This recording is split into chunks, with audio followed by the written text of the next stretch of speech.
আসসালামু আলাইকুম। গ্রাম বাংলা নন্দ 787 চ্যানেলে আপনাদের সবাইকে স্বাগতম। জনতার মুখোমুখি এপিসোডে আমি আরিয়ান আপনাদের সাথে আছি মালয়েশিয়ার কুয়ালালামপুর থেকে। আজকে আমাদের সাথে বাংলাদেশ থেকে সংযুক্ত হয়েছে আব্দুর রহমান, ক্রীড়া সম্পাদক, খুলনা জেলা, প্রাক্তন ছাত্রলীগ, নিষিদ্ধ ছাত্রলীগের। দর্শক, আমরা জানি ছাত্রলীগ নিষিদ্ধ হয়েছে, কিন্তু আমরা জানতে চাই জনতার কথা। তারাও মানুষ, তাদেরও কথা বলার বাক স্বাধীনতা আছে।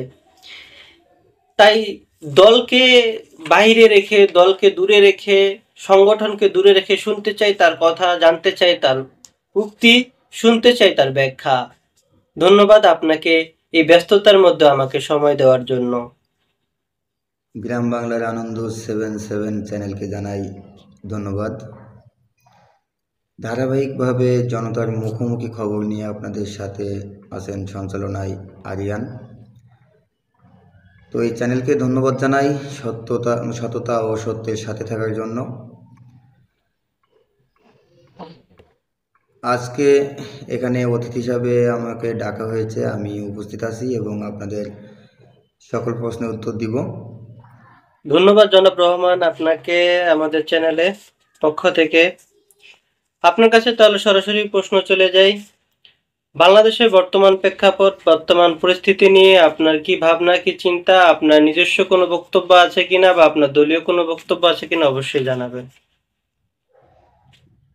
বাংলাদেশের বর্তমান পরিস্থিতি আমার চোখেও আমার দলীয় অবস্থান থেকে কেমন দেখছি সেই বিষয়টি নিয়ে আমি একটু বলতে চাই।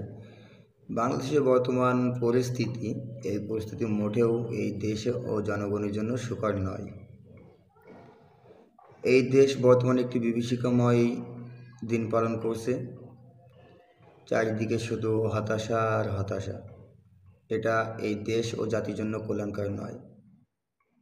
রহমান ভাই, আপনার কথা একবারে স্পষ্ট, আশা করি জনগণ বুঝতে পারবে, কিন্তু এই স্পষ্টতার ভিতরেও কিছু না ত্রুটি থেকে থাকে। আপনার কাছে এখন মনে হচ্ছে যে এটা হতাশার বা এটা হচ্ছে আপনার হতাশাজনক, এটা সুখকর নয়, বিবাসী যা বলছেন আপনার ভাষায়। আপনার কি মনে হয় যে এটা আওয়ামী লীগের সময় এর চেয়ে ভালো ছিল? আপনি এটাও বলবেন, সাথে সাথে আপনাকে আমি আরেকটা প্রশ্ন সাথে অ্যাড করে দিচ্ছি। 2000 মানুষের জীবন, 30,000 মানুষের অঙ্গহানি, ছাত্র ছাত্রী বিভিন্নভাবে আহত, এতগুলো মানুষের জীবন মরণ নিয়ে খেলা করে আওয়ামী লীগ কি পেয়েছে? আপনাদের ক্ষমতার দাম্ভিকতা দেখিয়েছেন, নাকি এর ভিতরে অন্য কোনো কারণ আছে? যদি আপনি জানান। আমার একটি কথা হচ্ছে যে একটি সাজানো গোছানো নির্দিষ্ট প্ল্যানের মাধ্যমে এই দেশটাকে আপনার 71-এর যে রহমান ভাই, আপনি যদি এখনো 71-এ পড়ে প্রতিশোধ থাকেন তাদের তাহলে তো নিতে আমরা বাকি ছিল, 24-এ তারা আসতে সেটা পারবো নিতে না, তাই সক্ষম না? হয়েছে। তা আপনার তো এখন আওয়ামী লীগের স্টাইলে। জামাত শিবির তাদের আচ্ছা, শেষ করুন। কার্যত পরিকল্পনাকে ঘিরে শেখ হাসিনাকে ক্ষমতাচ্যুত করার জন্য সর্বাধিক প্ল্যান যে তারা তৈরি করেছিল, সেই প্ল্যান তারা বাস্তবায়ন করেছে। সাধারণ ছাত্রছাত্রীদের আবেগ ও মায়ায় ফেলিয়ে সিনেমিনি খেলা করেছে এবং বর্তমান সময়ে সাধারণ ছাত্রছাত্রীরা আপনি এই কি কোথাও 24শে ভুল গণ করতেছেন যে অভ্যুত্থানকে বর্তমান প্রত্যাখ্যান করতেছে। ছাত্রছাত্রীরা আপনার এটা এটা একটা সিম্পল করতেছে ব্যাপার, নাকি? এটা নিয়ে আসলে আমার এটা মনে কি হয় না একবারে যে খুব বেশি ভাবার আচ্ছা, দরকার শেষ আছে, করুন। কারণ সময় যত যাচ্ছে ততই এই বিষয়গুলো উতরে যাচ্ছে। বারমান, আপনার কথা একবারে স্পষ্ট, আপনার কথা জনগণ বুঝতে পারবে, দর্শকরাও বুঝতে পারবে, কিন্তু প্রশ্নটা রয়ে গেল যে আপনি বলছেন এটা সাজানো গোছানো একটা মাস্টার প্ল্যান ছিল। আসলে আপনাদের প্রাক্তন প্রধানমন্ত্রী শেখ হাসিনা, উনি যদি বাংলাদেশের মানুষকে এত ভালোবাসতো তাহলে উনি ক্ষমতাকে জাপটে ধরে না রাখলে, দেখেন 5 আগস্ট উনি ক্ষমতা ছেড়ে চলে গেছে, 6 আগস্ট কিন্তু কোনো লাশ পড়েনি। উনি যদি 16 জুলাই, 17 জুলাই, 18 জুলাই যদি ক্ষমতা ছেড়ে দিত তাহলে কিন্তু বাংলাদেশের মানুষের এত মানুষের প্রাণহানি হতো না। উনি ক্ষমতাটাকে বড় মনে করেছে। যাই হোক, সেটা আপনার দল, আপনার মত, আপনি অবশ্যই সেটা সাপোর্ট করবেন, তার সম্মান আমি করি। কিন্তু একজন আদর্শ নাগরিক হিসাবে অবশ্যই আমার প্রশ্ন করাটা খুবই দরকার। আপনাদের কি কোনো অনুশোচনা হচ্ছে না, বা আপনারা কি মনে করছেন না যে আপনারা দলীয়ভাবে ক্ষমা চাওয়া উচিত বাংলাদেশের পুরো বাঙালি জাতির কাছে, বাংলাদেশের মানুষের কাছে? সরকার ক্ষমতায় থাকবে, তার দোষটা তার গায়ে আসবে, এটা স্বাভাবিক। তো এই যে সিভিলিয়ানরা, আমাকে বলা হয়েছে যে হচ্ছে এই আওয়ামী লীগ সরকারের আমলে যে এত এত খুন হলো, হত্যা হলো, এত হাজার হাজার মানুষ মারা গেল, এগুলোর জন্য বাংলাদেশ আওয়ামী লীগকে বাংলাদেশের মানুষের কাছে ক্ষমা চাওয়া উচিত। জনাব আরমান, আপনার মনে হচ্ছে যে আওয়ামী লীগের ক্ষমা চাওয়া উচিত, কিন্তু আমার এতটুকু জানা নেই যে সেই ক্ষমাটা কি মুগ্ধ বা আপনার হচ্ছে কি বলে আপনার যারা জুলাই আন্দোলনের শহীদ হয়েছে আবু সাঈদ তাদের স্বজনদের কি আপনার সেই খোরাকটা মিটবে সেই সরিতে বা ক্ষমা চাওয়াতে, যদি তার বিচার না হয়? আপনার কি মনে হয়? আসলে একটা জিনিস কি আপনাকে আমার বলতে হচ্ছে, জনাব আরমান, ক্ষমতার লিলাহি, ক্ষমতার লোভ লালসা আপনার নেত্রীকে খুব আঁকড়ে ধরেছিল, সেজন্য আজকে এত মানুষ প্রাণহানি হয়েছে, না হলে কিন্তু এত মানুষের প্রাণহানি হতো না।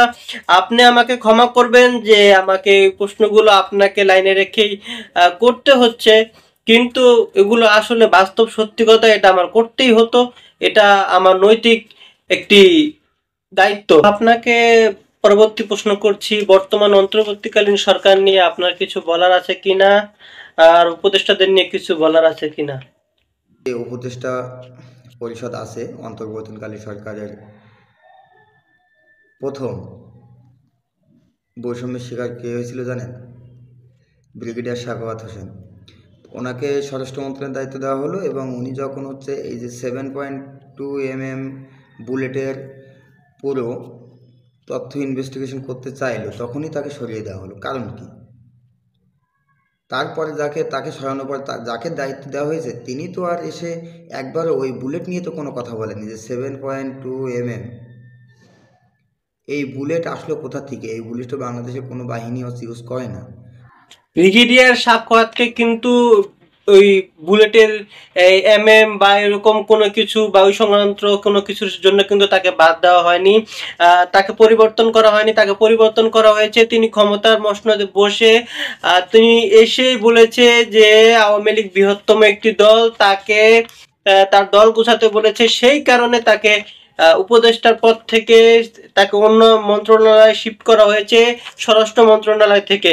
আপনার হয়তো বা এই জিনিসটা জানা নেই। আপনি যদি অন্য কোনো মন্ত্রণালয় নিয়ে বা অন্য কোনো উপদেষ্টা নিয়ে কিছু বলতে চান তাহলে আপনি সেটা বলতে পারেন। ধন্যবাদ আরিয়ান সাহেব। বর্তমান অন্তর্বর্তী সরকার নিয়ে আমার একটাই মন্তব্য যে এটা মানে আমরা একটা সার্কাস খেলা দেখতে এসেছি। কোথাও কোনো মেলা হচ্ছে, মেলায় সার্কাস চলতেছে, ওই সার্কাস খেলা আমরা দেখতে এসেছি। এক এক সময় এক এক রকম মতবিরোধ, এক এক উপদেষ্টার এক এক রকম মত বিনিময়। এই মুহূর্তে ফেসবুকে একরকম পোস্ট করতেছে, একটু পরে যে সেগুলো আবার দেখেন যে মনে করেন যে হারাই। জনাব রহমান, সার্কাস খেলা কিন্তু বাংলাদেশের মানুষ দীর্ঘ 17 বছর দেখেছে, তার কম দেখেনি। আপনাদের নেত্রী অনেক সার্কাস দেখিয়েছে, আপনাদের সাধারণ সম্পাদক দেখিয়েছে, আপনাদের 5,500 নেতাও দেখিয়েছিল। তো আপনাদের সেই নেতা এখন আর আওয়ামী লীগে নেই, সে এখন আমেরিকার সিটিজেন নিয়েছে। আসলে আপনারা কি নিয়ে এখন যুদ্ধ করবেন, আপনাদের অস্ত্রটা কি সেটা আসলে আমার জানা নেই।